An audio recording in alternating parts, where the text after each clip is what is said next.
નમસ્કાર મિત્રો, હું છું તમારો ધનજી પાટીદાર અને અત્યારે કિસાનો દિલ્હી તરફ કૂચ કરી રહ્યા છે એમએસપી ગેરંટીને લઈ મિનિમમ સપોર્ટ પ્રાઇસ કે ભાઈ કિસાનોએ પકવેલા માલ ધાન ઉપર એમને મિનિમમ સપોર્ટ પ્રાઇસ નક્કી કરવામાં આવે, કારણ કે કિસાન જ એક એવો છે કે જે પોતે પકવેલા ધાન એની કિંમત બીજો નક્કી કરે. અને સમજવાની વાત ખૂબ એવી છે કે પ્રધાનમંત્રીજી વાતો ડાઈ સુખિયાણી કરતા જ હોય છે હંમેશ માટે. સંસદ ગૃહની અંદર પણ લોબી ફેંકતા હોય છે. જો સંસદ ગૃહ એક એવું ન્યાયાલય છે જનતાનું કે જનતા એમના સાંસદોને ચૂંટી વિજેતા બનાવી અને સંસદ ગૃહની અંદર મોકલે છે. ત્યાં જનતાનો અવાજ ઉપાડવામાં આવે.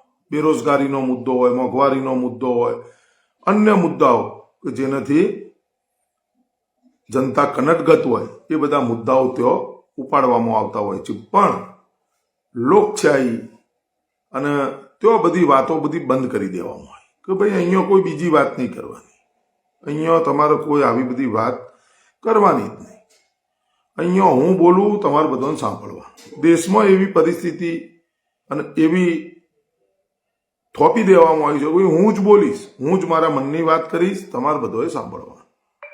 તમારે કોઈ અધિકાર નથી. તમારા મનની વાત તમારી પાસે રાખો, તમારા દિલની વાત હોય તમારી પાસે રાખો, તમારા સમસ્યાઓ, તમારા જે મુદ્દા છે, તમારી જે વાતો છે એ બધી તમારી પાસે રાખો. એનો મારે કોઈ મતલબ નથી. હું બોલીશ અને તમારે સાંભળવાનું. મને કેટલા હેરાન કરે છે, મને કોણ કેટલા લોકો ગાળો બોલે છે, મને શું કરે છે, મારી સમસ્યાઓ શું છે, મને કામ નથી કરવા દેતા, મને આ નથી કરવા દેતા, મને તે નથી કરવા દેતા. આ બધો રોદણો પ્રધાનમંત્રીજી રોવે છે. મુદ્દાની વાત કરવાની નહીં, ક્યારે પણ અર્થ વગરની પાયા વિહોણી વાતો ઠોકવાની. રાજપૂત ઈશ્વરભાઈ જે કિસાનની વાત, કિસાનનું દર્દ, કિસાનની પીડા જે ના સમજી શકે ને એ ખરેખર ભારતીય નથી. એ બનાવટી ઠેકેદાર છે અને ગુલામ છે. અને એવો ગુલામ ભાગેલો તૂટેલો ગુલામ છે, માય કાંગલો.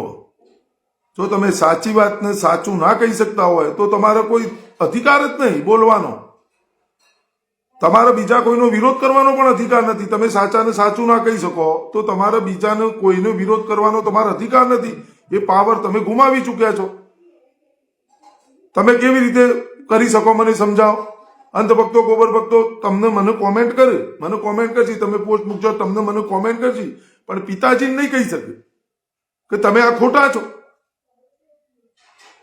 કિસાનો આજે શેના માટે દિલ્હી આવી રહ્યા છે? સીધો હિસાબ, સ્વામીનાથનજીને ભારત રત્નથી નવાજવામાં આવ્યા, પીવી નરસિંહ રાવજીને પણ ભારત રત્નથી નવાજવામાં આવ્યા, ચૌધરી ચરણસિંહજીને પણ ભારત રત્નથી નવાજવામાં આવ્યા.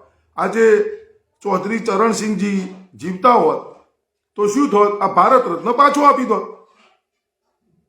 આજે સરદાર પટેલ સાહેબ જીવતા હોત તો 3100 કરોડ રૂપિયાનું જે કિસાનોની જમીન લઈ અને જે સ્ટેચ્યુ ઊભું કરી દીધું, શું સરદાર વલ્લભભાઈ પટેલ સાહેબ આવા હતા? શું ચૌધરી ચરણસિંહજી આવા હતા? એમના વિચારો શું હતા? સ્વામીનાથનજી એમને ભારત રત્ન આપ્યો ખરો, પણ ભારત રત્નથી એમને નવાજ્યા. સારી વાત છે, નવાજવા જ જોઈએ, એમાં કોઈ ના નથી. પણ એમની વિચારધારા જે હતી એ વિચારધારા શું હતી? આ કિસાનો શેના માટે આવી રહ્યા છે? સ્વામીનાથનજીની જે વાત હતી, એમની જે વિચારધારા હતી એ તમે લાગુ કરો એમએસપી ગેરંટી અને લીગલી.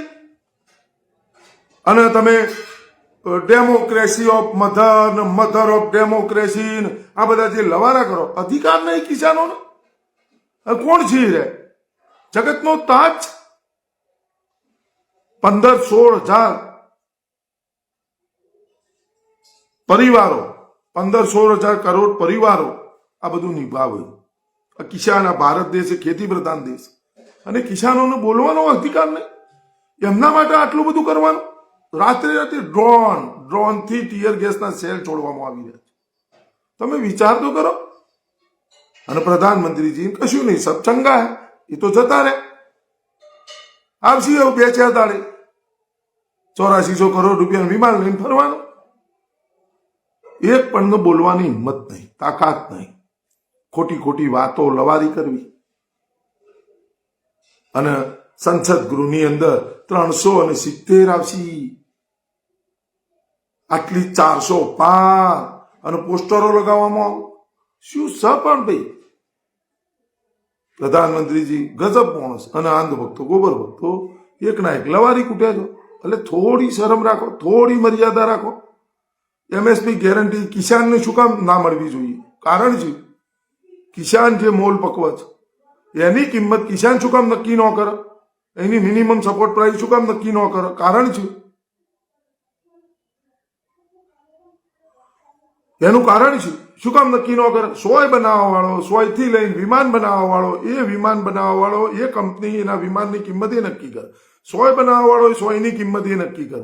એ કિસાન જ એવો જગતનો તાત. પશુપાલકો પોતાના દૂધની કિંમત બીજા નક્કી કરે. ભાઈ તમારે આ ભાવ દૂધ વેચવાનું.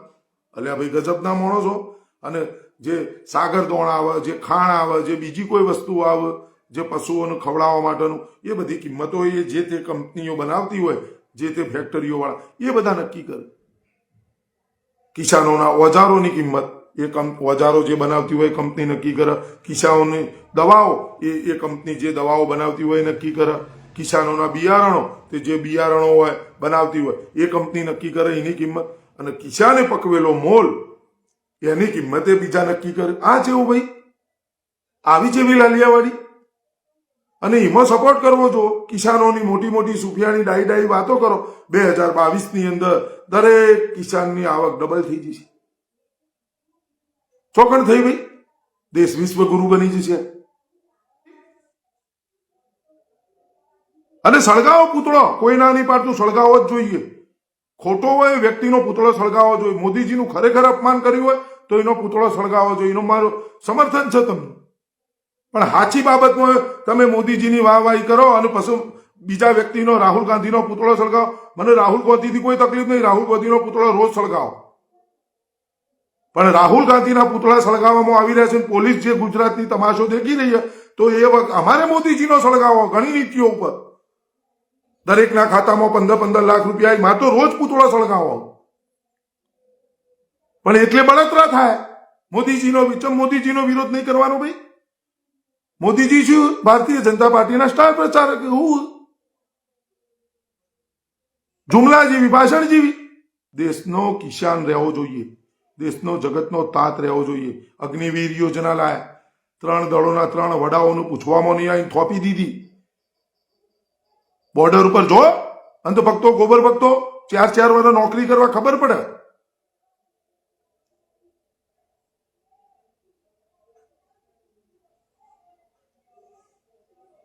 વાત સમજવાની આ છે. શું કામ એમએસપી ગેરંટી નહીં આલવી? કારણ શું? તમારા આધાર કાર્ડથી પાન કાર્ડ લિંક કરાવવાના જો ડિલે થઈ ગયું તો 1000 રૂપિયા લો. માસ્ક નતું પહેર્યું તો 1000 રૂપિયા દંડ ઉઘરાયો. રેમડેસિવિર બ્લેકમાં વેચોણ્યો. 5000 રેમડેસિવિર કમલમમાં CR પાટીલ વેચતા હતા. ચોથી લાયા ભાઈ. 700 કિલોમીટર લોકો ચાલ્યા. 7 મહિનાની ગર્ભવતી માતા 7 મહિનાના બાળકને નહીં 700 કિલોમીટર ચાલી. આ કોના પાપ? સમજ્યા વિચાર્યા વગર ભાઈઓ બહેનો બોલ દીધું. 2000ની નોટ લાયા, 7 વર્ષ ચલવી બંધ કરી નાખી. પેટીએમ લાયા, બંધ કર્યું. એક એવી યોજના બતાવો જેનો જનતાએ વિરોધ ન કર્યો હોય. અને એ યોજના લાયા પછી એ યોજનાનો પ્રચાર કરવો પડે. બોલવાની તમારામાં હિંમત નહીં. 2024માં જે બજેટ વાંચવામાં આવ્યું એ બજેટના એક લીટી એવી નથી, એક પેરેગ્રાફ એવો નથી, એક પન્નું એવું નથી કે જેના ઉપર IMFની મોહર ના હોય. IMFે ચેતવણી આપી, મજાક બનાવી દીધો. સમજવાની વાત આ 25 લાખ કરોડ રૂપિયા પૂંજીપતિઓના માફ કરી દીધા. 2 લાખ કરોડ રૂપિયા કિસાનોના માફ નહીં કરી શકતા. અને હોશિયારી કરવા નીકળ્યો. પશુપાલકોનું પ્રોત્સાહન આપવું જોઈએ, નાના નાના કિસાનોનું પ્રોત્સાહન આપવું જોઈએ. 2000 રૂપિયા ખાતામાં હપ્તો નોખી દીધો, શું થઈ ગયું? દવાઓ ઉપર કેટલા પૈસા ઉઘરાઈ રહ્યા કિસાનોની. શિક્ષણ કેટલું મોંઘું કરી નાખ્યું. એ જ કિસાન એના બાળકને ભણાવતા ભણાવતા એ પૂરો કોઈ દાડો એ આઝાદ જ નહીં થતો. એ કિસાન એવી પરિસ્થિતિનું નિર્માણ થયું. કિસાનોના દીકરીઓનો ભણવાનો કોઈ અધિકાર જ નહીં. એ ભણાઈ જ ના શકે. એમના માટે સારી સ્કૂલો હોય જ નહીં. શું એ ગુનેગાર?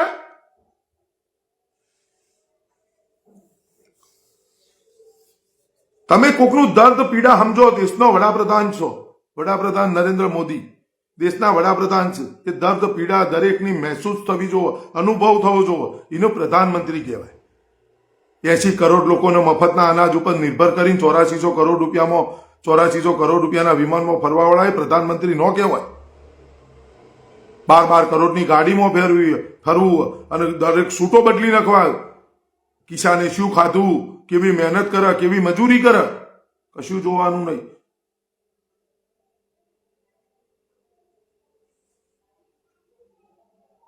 જવાંગર હેડ આઈ ગયા હોય.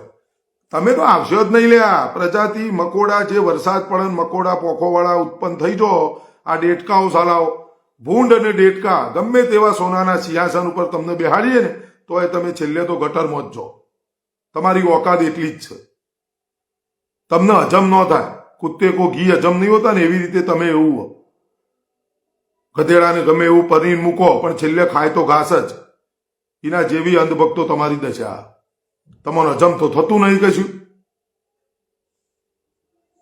એક વાર દિલથી ખાલી વિચારો. એક વખત 1 વીઘો ઘઉં કરો, ખાલી 1 વીઘો અડદ વાવો, 1 વીઘો કોઈ બીજું કઠોળે વાવો, 1 વીઘો ગવાર વાવો એટલે ખબર પડે તમને. અને એના અંદર તમે 1 વીઘો કપાસ કરો એટલે તમને ખબર પડે શું મળે ને શું નહીં મળતું. પ્રેક્ટિકલ કરો. અને એક ગાય રાખો કે તો એક ભેંસ રાખો અને પછી 4 લેવા જો ચોમાસામાં અને એને ખવડાવો. પછી પૂળા લેવા જો, એને બીજું ખવડાવો. ખાણ બાણ કોઈ લેવા જો એટલે બજારમાં લેવા જો એટલે ખબર પડે કે એની કેટલી વેઠો કરવી પડે.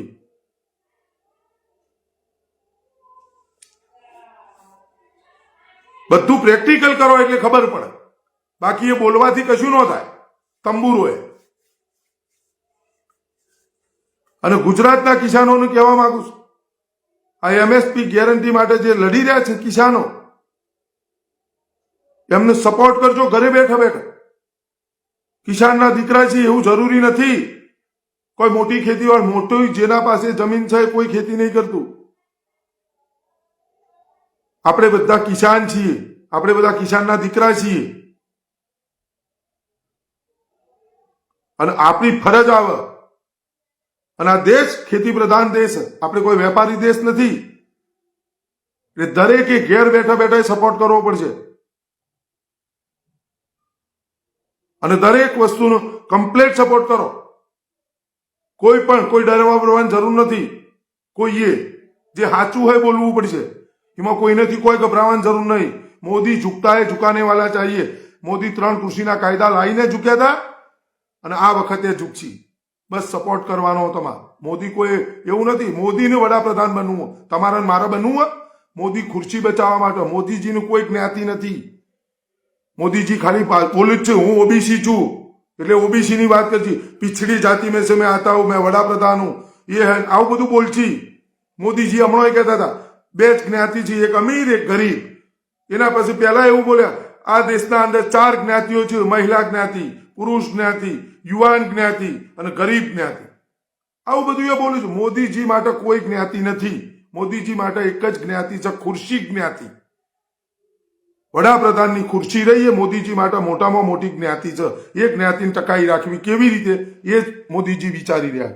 અને મોદીજી કમ્પ્લેટ એમનું મગજ એક જ છે, જ્યાં સુધી જીવીએ ત્યાં સુધી આ દેશના વડાપ્રધાનના હોદ્દા ઉપર રહેવું જ પડશે. જીવીએ ત્યાં સુધી રહેવું પડશે. જો ન કરે નારાયણ ને કરે સત્યનારાયણ 24માં ઉતર્યા તો મોદીજી ઝોલો લઈને જતા રહેવાના. તૈયાર જ છે. મોદીજીએ કહી દીધું પહેલાથી. કોઈ તમે હું સમજી નહીં શકતા. મેરા क्या है, मैं तो झोला लेके निकल जाऊंगा. કોઈ એવો વડાપ્રધાન મને બતાવો. 14 વડાપ્રધાન થયા. આ મોદીજી 15માં. કોઈ વડાપ્રધાને સંસદ ગૃહની અંદર કોઈ મિમિક્રીઓ કરી હોય, કોઈ નાટક કર્યો હોય, કોઈના હાવ ભાવ ચેનચાણ એક અકેલા આવું બધું કોઈ વડાપ્રધાન મને બતાવો. મોટામાં મોટા મિમિક્રી વાળા વ્યક્તિ જો કોઈ હોય તો આ હોય. મુદ્દાની વાત એમને જો કોઈ દાળ કરી હોય તો બતાવો. જવાહરલાલ નહેરુજી મર્યા કેટલો વર્ષ થયો, હજી જવાહરલાલ નહેરુજી ઉપર છાણો થતો. રાજીવ ગાંધીજી એમના ધર્મપત્ની સોનિયા ગાંધીજીને કોંગ્રેસની વિધવા બોલ્યું. તમે વિચાર તો કરો. દીદી ઓ દીદી ટપોરી લેંગ્વેજમાં લવારા કરે. રેણુકા ચૌધરીજીને સંસદ ગૃહની અંદર સૂરપંખા કોઈ. તમે આ વડાપ્રધાન પાસે તમે શું આશા રાખો? શું આશા રાખો? આવો હોય અવતારી પુરુષ? આવો કોઈ મહિલાની ઇજ્જત જ ના કરે? જર્સી ગાય આવો હોય કોઈ વડાપ્રધાન? તમે જોયો છો કેટલી સંયમતા હોય એના મોઢામાં? દેશનો રાજા એક એક નિવેદન એમનું લેખ લાગે. રામ જન્મભૂમિના પ્રાણ પ્રતિષ્ઠાના દિવસે સબરી માતાની યાદ કરી છે, પણ જે રાષ્ટ્રપતિ મુર્મુજી જે ઓરિજિનલ સબરી માતા છે એમને ત્યાં લાવતા નથી. સબરી માતાને યાદ કરવાનો, પણ જે સબરી માતા હાલ હયાત છે અને રાષ્ટ્રપતિના હોદ્દા પર બિરાજમાન છે એ સબરી માતાને ગણવો નથી. દ્રૌપદી મુર્મુજી આવી માનસિકતાથી પીડિત આપણા વડાપ્રધાન છે. કડવું હોય પણ સત્ય બિલકુલ. હવે આપણે સબરી માતાની વાત કરાય કે સબરી માતા હાલ રૂબરૂ હાજર છે. એ સબરી માતાને ઇજ્જત કરાય, માન અપાય, સન્માન અપાય. બોલો આવું મને સમજાવો, મારે સમજવું. અને અંધભક્તો, ગોબર ભક્તો અને વિષ્ણુ ભગવાન દેખાય વડાપ્રધાનમાં. કયા અંશે ચોકડ દેખાય? કેવી રીતે? અને કયો અવતાર? અને આપણે શું જરૂર? આપણા દિલની વાત કરવાની. અને આપણે આ ભારતીય છીએ, એમાં કોઈ મોદીજી જુઠ્ઠા છે તો જુઠ્ઠા કહેવામાં કોઈ ડર જ નહીં રાખવાનો. જુઠ્ઠા માણસને જુઠ્ઠો જ કહેવાય. હું કાળો છું, મને કોઈક કાળો કે તો એમાં મારે ખોટું ન લગાડે. મને કોઈક ધોળો ગોરો કે એટલે મારે નીકળવું પડે બહાર કે ભાઈ તું મારી મસ્કરી કેમ કરે? મોદીજીને શું કહેવું? હરિચંદ્રનો અવતાર કહેવો?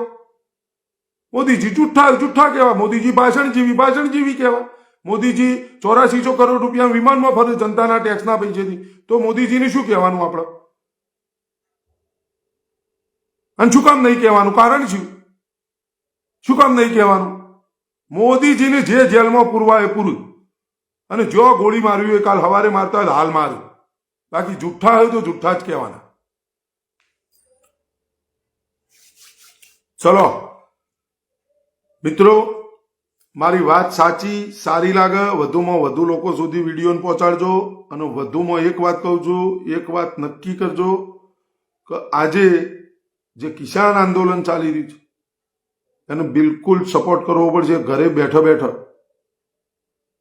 જય જવાન જય કિસાન. આ દેશનો મારો જવાન કે ગમે તેવી પરિસ્થિતિની અંદર એ તમારી મારી સુરક્ષાના કાજે, દેશની સુરક્ષાના કાજે પોતાના પ્રાણની ચિંતા કર્યા વગર પોતાના પરિવારજનોની પણ ચિંતા નથી કરતો અને બોર્ડરો ઉપર તૈનાત રહે છે.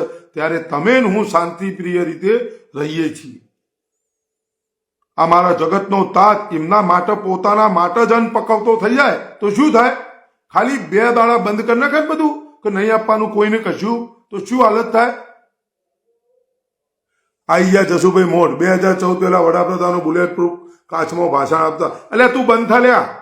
અલ્યા બંધ થાય શું? બુલેટ પ્રૂફ કાચમાં ભાષણ આપતા હતા. હેડ હવે ઘોડા જેવી વાતો કર્યા વગર. અત્યારે ઘણા નેતાઓ અવતાર જેવા રાત્રે 11 વાગે બૈરોન લઈને જવું પડે બાથરૂમ. હેડ ઘોડા જેવી વાતો કર્યા. હું જશું તું યાર ભલામણ? આ પેલા બુલેટ પ્રૂફ હતા હું ખુલ્લા ભાષણ આપે કોણ માઈ નાખે દેશમાં? મોદીજી કોણ માઈ નાખે? વિરોધ થાય, કોઈ મારો થોડું અને કોઈ કશું ન કરે. બુલેટ પ્રૂફ હું પોસ્ટ કોમેન્ટ કરી ગોનેના છોકરા જેવી. બુલેટ પ્રૂફ કાચમાં પેલા નેતાઓ ભાષણ. બુલેટ પ્રૂફ કાચની ચો માં ફાળે 8400 કરોડ રૂપિયા વિમાનની વાત કરકે સમજણ કશું પડે નો કેળાની અને હેડો ભાઈ મેળામાં મને ગણજો. તમારા જેવો તો મકોડાઓ, આ પોખોવાળા મકોડા બધી પત્તર ઠોકી નાખીએ. એ વરસાદ આવ્યો ને આવી ગયા ને આ 2014 પ્રજાતિ ઉત્પન્ન થઈ ને એની આ બધી દશા સમજણ કશું કેળા નહીં ન પડે. અને મેળો ભાઈ મેળામાં શું છે, પણ મેળામાં કરવાનું શું?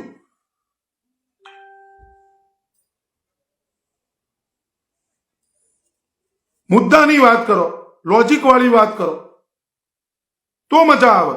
પહેલાના નેતાઓ બુલેટ પ્રૂફ કાચમાં ભાષણ આપતા હતા. અત્યારે આખું લઈ લીધું. થઈ શું થયું? 8400 કરોડ રૂપિયાનું વિમાનમાં ફરતા હતા.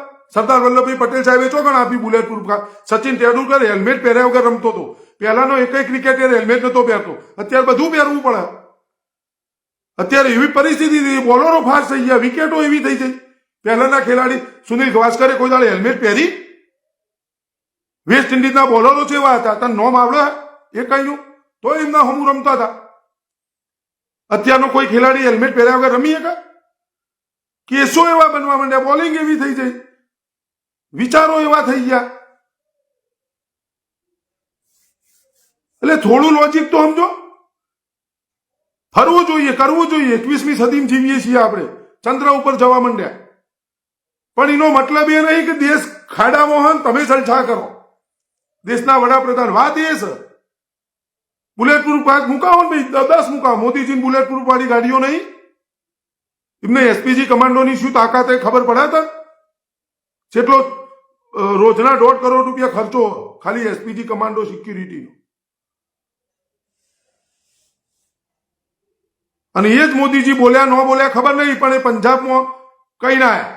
હવે પેલી સભામાં જવાનું હતું, વાતાવરણ હતું નહીં અને સંખ્યા તેઓ હતી નહીં, ઉડાય એવું વાતાવરણ નતું હેલિકોપ્ટરનું. એટલે મોદીજીએ ઢોળી દીધું.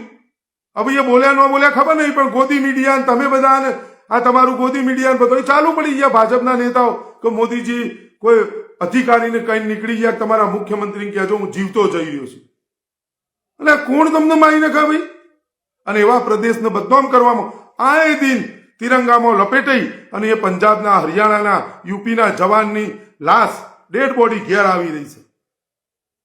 અને છતાં પણ એ લોકો હસતા હસતા જય હિન્દ કરી અને ડેડ બોડી સ્વીકારે છે. અને ફરીથી એમનો એ દીકરો હોય, બીજો હોય, એમને ફરીથી આર્મીમાં મોકલે છે. જેમને ઇતિહાસ લખી દીધો એવા એવા પ્રદેશો, અને એ પ્રદેશોનો મોદીજી બદનામ કરે. તમે અંધભક્તો પાછળ ચાલુ પડી જાઓ.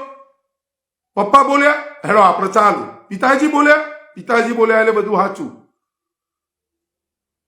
પિતાજી માટે એક જ જ્ઞાતિ છે, ખુરશી જ્ઞાતિ. એ ખુરશી ટકી રહેવી જો. પિતાજીને ખબર, મોદીજીને ખબર કે જ્યાં સુધી જીવીએ ત્યાં સુધી આ ખુરશી ઉપર બેહવું પડશે.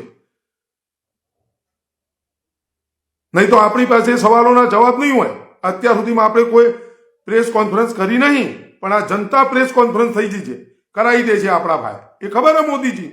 અને આપણો ઝોલો તપાસ છે, એક એક ખોનું તપાસ છે. ઝોલા જવા નહીં દે. કારણ કે આ દેશનું જીનેટિક એવું હોય, જ્યાં સુધી નહીં બોલે ત્યાં સુધી કશું ન બોલે, પણ જયારે જવાબ લેવા નીકળે ને એટલે બધો જવાબ લે.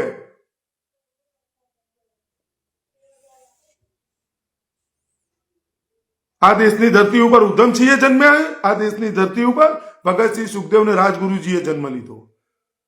એટલે આ દેશની ધરતી એવી, આ દેશનું જીનેટિક એવું એ જવાબ લેવા નીકળશે. એ જવાબોના, એ સવાલોના જવાબ નહીં મોદીજી ભાઈ. એટલે મોદીજી ખુરશી જીવી બની ગયા અને ખુરશી એક જ્ઞાતિ બનાવી દીધી. આ જ્ઞાતિ રાખો અને ઘડીકમાં આ થઈ જશે, ઘડીકમાં આ થઈ જશે.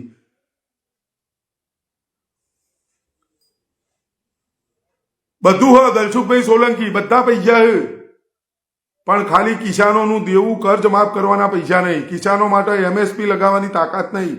3 કૃષિના કાયદા લાયા, એનો વખોણ કરવામાં એટલા રૂપિયાનો ધુમાડો કરી દીધો અને પછી કંટાળ્યા એટલે પાછા ખેંચવા પડ્યા. 700 કિસાનોની શહાદત થઈ ગઈ. એક દાડો મોદીજીએ ટ્વીટ કરીને નહીં કીધું કે ભાઈ મારા લીધે આ 700 કિસાનોની શહાદત થઈ ગઈ. અને ક્રિકેટરની જો ઓગળીએ ફ્રેક્ચર થઈ જાય, ભટ્ટ લઈને ટ્વીટ કરી દે છે. પેલી દીકરીઓ, પહેલવાન દીકરીઓ માટે તમે જુઓ, આ તો મારી દીકરી છે, અનાજ મંગાતી, મારો તો પુરાનો નાતો છે, આમ છે, મારો તો ઘર જેવા સંબંધ. એ દીકરીઓ જયારે સાચું બોલી તે દીકરીઓને બોલાવતા નતા. અને એ દીકરીઓને તમે જુઓ રોડ ઉપર ઘસેડવામાં આવી. અને તમાશો દેશની જનતાએ જોયો, વિદેશની અંદર પણ જોવાનો. સરદાર વલ્લભભાઈ પટેલ સાહેબની વાતો કર્યા, જશુ બશુ આવી જોઈ ભૂંડો, પણ સરદાર વલ્લભભાઈ પટેલ સાહેબની પ્રતિમા ઉપર ટ્રેક્ટર ચલાવવામાં આવ્યું. ડબલ એન્જિનની સરકાર મધ્યપ્રદેશની અંદર. પણ તમાશો જોયો અને આ પ્રધાનમંત્રીજી એમ કહે છે કે હું સરદાર વલ્લભભાઈ પટેલ સાહેબનું સન્માન કરું છું. સરદાર વલ્લભભાઈ પટેલ સાહેબનું મોટેરા સ્ટેડિયમ ઉપરથી નામ હટાવી દીધું અને પોતાનું નામ અંકિત કરાવી દીધું, જીવતા જગતિયું કર્યું.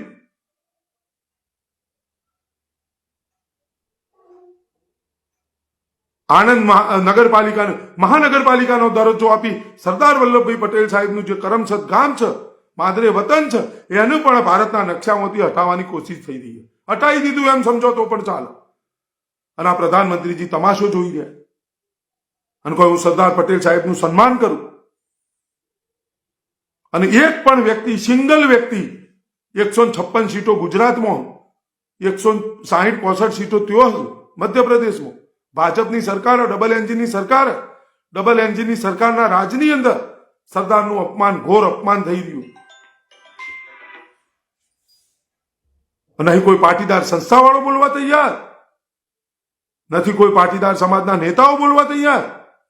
સરદાર સૌના હતા, પણ જો સરદારનું અપમાન થાય તો પાટીદાર સમાજે પહેલો અવાજ ઉઠાવવો જોઈએ. અને અત્યારે ચૂંટણીઓ આવી છે, એક નેતાનું મેં ભાષણ સાંભળ્યું હમણાં, સરદાર પટેલ જેવા બનવું જોઈએ. એટલે સરદાર પટેલને સન્માન અપાવો તો સરદાર પટેલ જેવા બનો. સરદારનું અપમાન થઈ ગયું, બોલવાની તમારી તાકાત નહીં, અને તમે સરદાર બનવાની વાત કરો. તમે પોતે બની જો ને, બીજોને બનાવ્યા વગર. તમામ મિત્રોને જય જય ગરવી ગુજરાત, ભારત માતા કી જય, વંદે માતરમ, જય જવાન, જય કિસાન, શહીદો